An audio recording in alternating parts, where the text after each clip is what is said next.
The night sky over Washington, D.C. turned tragic on January 29, 2025. An American Airlines Bombardier CRJ-700, operating as Flight 5342, collided with a U.S. Army UH-60 Black Hawk helicopter.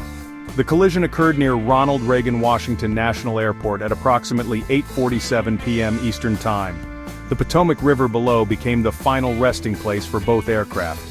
All 67 souls aboard, 64 on the plane and 3 in the helicopter, perished in the disaster. Flight 5342 was en route from Wichita, Kansas, carrying passengers home after the U.S. Figure Skating Championships. Among them were athletes, coaches, and their families, eager to return after the competition. The Black Hawk helicopter, call sign PAT-25, was conducting a routine training exercise. It had departed from Fort Belvoir, Virginia, with a crew of 3 experienced personnel on board. The helicopter flew a familiar route over the Potomac, a common sight in the skies near the nation's capital. The Bombardier CRJ-700, a twin-engine regional jet, was a familiar sight at DCA, known for its reliability and modern design. It was approaching the airport from the west, preparing to land after a routine flight. The UH-60 Black Hawk, a versatile military helicopter, was a workhorse for the U.S. Army. Used for transport, medical evacuations, and various missions, it was easily recognizable for its twin-rotor design. On this fateful night, these 2 aircraft, symbols of American aviation, would meet in a catastrophic moment. At 8:42 p.m. Eastern Time, Flight 5342 contacted DCA's air traffic control, initiating its approach for landing. The air traffic controller on duty, managing both helicopter and plane traffic, was handling a heavier workload than usual. This was due to what the FAA would later report as not normal staffing levels in the tower that evening. Unbeknownst to the pilots and controller, this staffing issue would become a crucial factor in the moments to come. 30 seconds before the collision, the air traffic controller communicated with the Black Hawk helicopter, PAT-25. The controller instructed the helicopter to pass behind the CRJ-700, ensuring safe separation between the 2 aircraft. The helicopter pilot confirmed visual contact with the plane and requested visual separation, a standard procedure in such situations.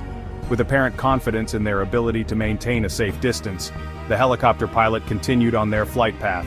13 agonizing seconds. That's all that remained between the controller's instruction and the moment of impact. 13 seconds for the pilots to process the information, assess the situation, and take any necessary actions. 13 seconds that would forever be etched in the annals of aviation history. In those final, heart-stopping moments, something went terribly wrong. The immediate aftermath of the collision was nothing short of chaotic. Emergency responders rushed to the crash site, battling the frigid January waters of the Potomac River. The cold and windy conditions hampered their efforts, making the recovery operation even more challenging. The scale of the tragedy sent shockwaves throughout the nation and the world. 67 lives representing a cross-section of American life and international visitors were lost in an instant. Among the victims were members of the U.S. figure skating community. Talented athletes, dedicated coaches, and families who had traveled to Wichita for the national championships were gone, their dreams and aspirations cut short.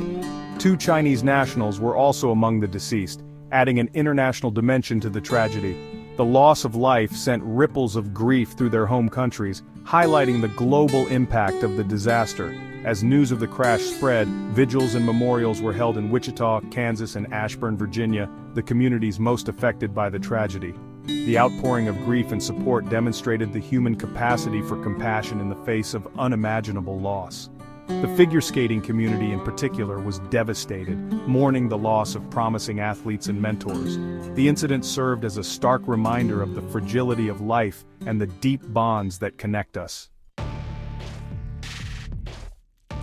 The National Transportation Safety Board immediately launched an investigation into the collision, a painstaking process aimed at determining the cause of the crash and preventing similar incidents in the future.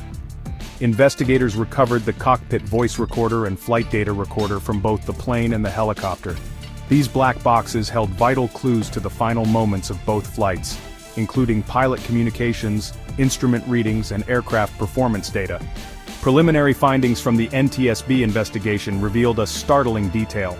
The Black Hawk helicopter was flying 100 feet above the maximum permitted altitude for its flight path. This revelation raised immediate questions about the actions of the helicopter pilot and the role of air traffic control in the moments leading up to the collision. The investigation also focused on the not-normal staffing levels at DCA's control tower, exploring whether fatigue or workload played a role in the tragic miscommunication. Political reaction to the crash was swift and, in some cases, controversial. President Trump, in a move that sparked criticism, blamed federal diversity initiatives for the crash, without providing evidence to support his claim. He later signed an executive order affecting federal aviation, further fueling the debate over his response to the tragedy. Transportation Secretary Sean Duffy emphasized safety as the top priority, assuring the public that a thorough investigation would be conducted. The NTSB investigation, a beacon of impartiality in a polarized political climate, continued its work, determined to uncover the truth behind the tragic collision.